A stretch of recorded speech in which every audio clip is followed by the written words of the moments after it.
कल्पना कीजिए एक ऐसी दुनिया की जहां मशीनें सिर्फ आदेश नहीं मानती बल्कि सोचती हैं, जहां कंप्यूटर आपकी आवाज पहचानते हैं, आपकी पसंद पहचानते हैं, आपकी पसंद समझते हैं और शायद आपसे बेहतर निर्णय लेते हैं। लेकिन सवाल यह है, क्या हमने मशीनें बनाई है या हम खुद अपनी बनाई बुद्धि के सामने खड़े हैं? My name is Sophia and I am an artificially intelligent robot who wants to help change the world for the better. 21वीं सदी की सबसे बड़ी क्रांति ना तो बिजली है, ना इंटरनेट और ना ही अंतरिक्ष यात्रा। यह है कृत्रिम बुद्धिमत्ता।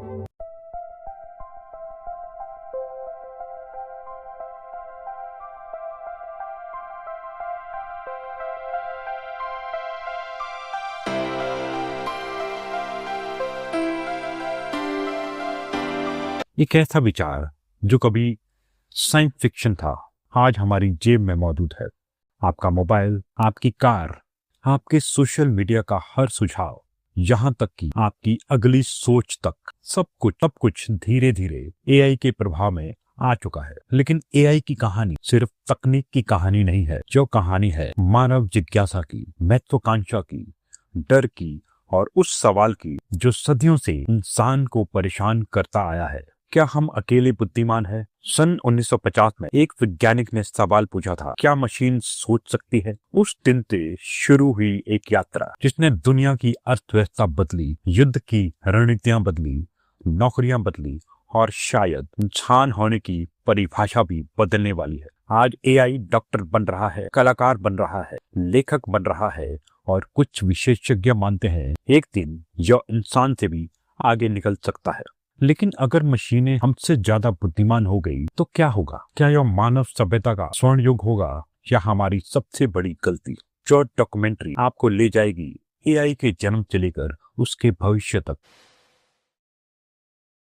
ब्रह्मांड 13.8 अरब साल पुराना है। अनगिनत सितारे, अरबों आकाशगंगाएं और उनके बीच एक छोटा सा ग्रह पृथ्वी, जहां जीवन पैदा हुआ, जीवन विकसित हुआ और लाखों प्रजातियों में से एक प्रजाति ने कुछ अलग किया। उसने सिर्फ जीवित रहना नहीं सीखा, उसने सोचना सीखा। इंसान एक ऐसा जीव जिसने कल्पना की, जिसने सवाल पूछे, जिसने भविष्य की कल्पना की और फिर उसने अपनी ही बुद्धि को समझने की कोशिश की। लेकिन कहानी यहीं खत्म नहीं होती, क्योंकि 21वीं सदी में इंसान ने पहली बार इतिहास में एक ऐसी चीज बनाई जो खुद सीख सकती थी, जो अनुभव से बदल सकती थी, जो निर्णय ले सकती थी। Artificial intelligence.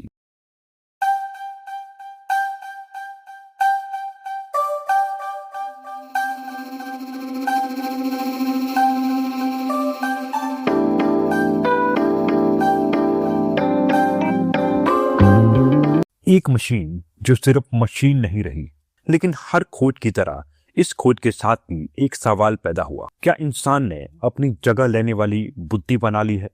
बुद्धि सिर्फ जानकारी होना नहीं है, बुद्धि है समझना, सीखना, अनुकूलन और निर्णय लेना। एक बच्चा जब जन्म लेता है वो कुछ नहीं जानता, लेकिन वो सीखता है, चेहरे पहचानता है, आवाज समझता है। इंसानी दिमाग लगभग 86 अरब न्यूरॉन से बना है। हर न्यूरॉन दूसरे से जुड़ा है। यही नेटवर्क हमारी यादें बनाता है, हमारे फैसले बनाता है, हमारी पहचान बनाता है। सदियों तक वैज्ञानिक सोचते रहे, क्या इस प्रक्रिया को मशीन में दोहराया जा सकता है?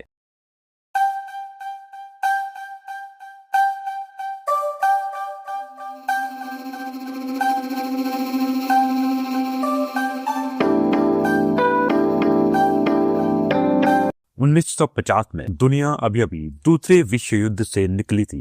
कंप्यूटर का जन्म हो चुका था और एक ब्रिटिश गणितज्ञ ने इतिहास का सबसे खतरनाक सवाल पूछा। उसका नाम था एलन टरिंग। उसने पूछा, क्या मशीन सोच सकती है? Touring test. टरिंग ने एक प्रयोग प्रस्तावित किया। अगर कोई इंसान मशीन और इंसान से बातचीत करे और पहचान न सके कि कौन मशीन है, तो मशीन बुद्धिमान मानी जाएगी। जो एक साधारण लगता है, लेकिन उस समय कंप्यूटर कमरे जितने बड़े थे और उनकी क्षमता एक कैलकुलेटर से ज्यादा नहीं थी। फिर भी बीज बोया जा चुका था। 1990 के दशक में 3 चीजें बदली। इंटरनेट आया, कंप्यूटर तेज हुए, डेटा विस्फोट हुआ, हर ईमेल, हर वेबसाइट, हर क्लिक डेटा बन गया और एआई को आखिरकार उसका ईंधन मिल गया, डेटा, बहुत सारा डेटा।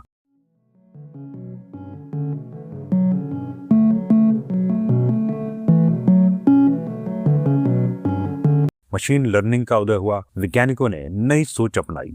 मशीन को नियम सिखाने की बजाय उसे खुद सीखने दिया गया। इसे कहा जाता है मशीन लर्निंग। मशीन उदाहरणों से सीखने लगी, लेकिन दुनिया को अभी अंदाजा नहीं था कि यह शुरुआत है एक ऐसी क्रांति की जो इंटरनेट से भी बड़ी होगी। इंसान ने मशीनें बनाई थी, लेकिन अब मशीनें खुद बदलना सीख रही थी।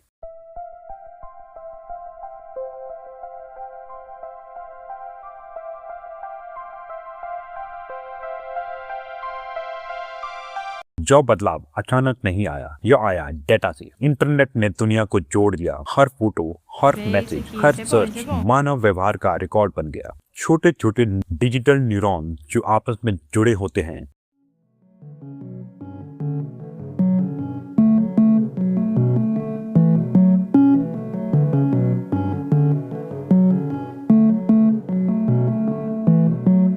हर कनेक्शन सीखने के साथ बदलता है। जब एआई किसी तस्वीर को पहचानता है तो वो पूरी तस्वीर नहीं देखता, वो पैटर्न देखता है।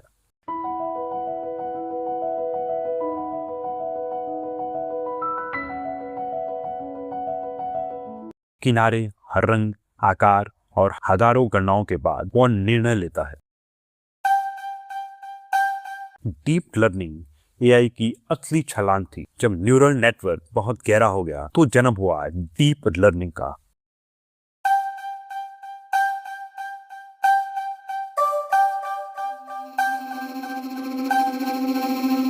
अब मशीनें आवाज पहचान सकती थी, भाषा समझ सकती थी, तस्वीरें पढ़ सकती थी और पहली बार एआई इंसानों के बराबर प्रदर्शन करने लगा।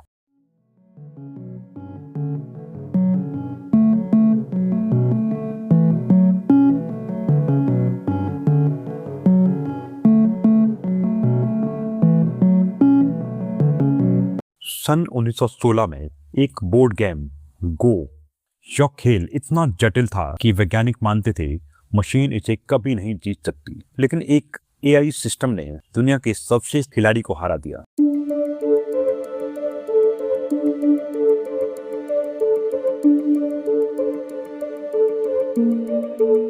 यह सिर्फ जीत नहीं थी, यह एक संकेत था कि एआई अब सिर्फ गणना नहीं कर रहा, वह रणनीति बना रहा है, सीख रहा है और निर्णय ले रहा है। आप शायद दिन में 100 बार एआई का उपयोग करते हैं और आपको पता भी नहीं चलता। जब आप फोन अनलॉक करते हैं, एआई आपका चेहरा पहचानता है। जब आप वीडियो देखते हैं तो एआई तय करता है अगला वीडियो कौन सा होगा। जब आप ऑनलाइन खरीदारी करते हैं, एआई आपकी पसंद समझ चुका होता है।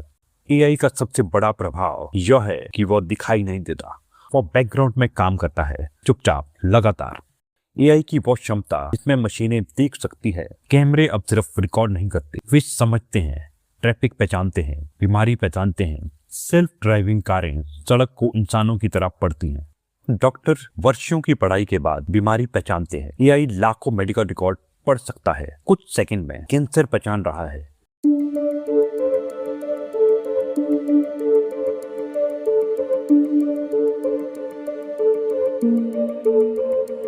एक्सरे पढ़ रहा है, दवाइयां खोजने में मदद कर रहा है। कई मामलों में एआई की सटीकता इंसानों से अधिक हो चुकी है। सोशल मीडिया प्लेटफॉर्म एआई का उपयोग करते हैं। आपको स्क्रीन पर बनाए रखने के लिए एल्गोरिथम सिखाते हैं। आप किस पर रुक सकते हैं, किसे लाइक करते हैं, किससे सहमत होते हैं और फिर आपको वही दिखाते हैं बार बार। हर औद्योगिक क्रांति ने दुनिया बदली है। भाप इंजन आया तो मजदूरों की दुनिया बदली, बिजली आई, कारखाने बदल गए, इंटरनेट आया, जानकारी बदल गई और अब आर्टिफिशियल इंटेलिजेंस बदल रही है दुनिया। एआई थकता नहीं, छुट्टी नहीं मांगता, गलतियां कम करता है और सबसे बड़ी बात, वो लगातार सीख सकता है। इसलिए कंपनियां एआई अपनाने लगी। Customer support, chatbot, data analysis, algorithm, account automation, factory robotics. पहली बार इतिहास में मशीन सिर्फ शारीरिक काम नहीं बल्कि मानसिक काम भी करने लगी।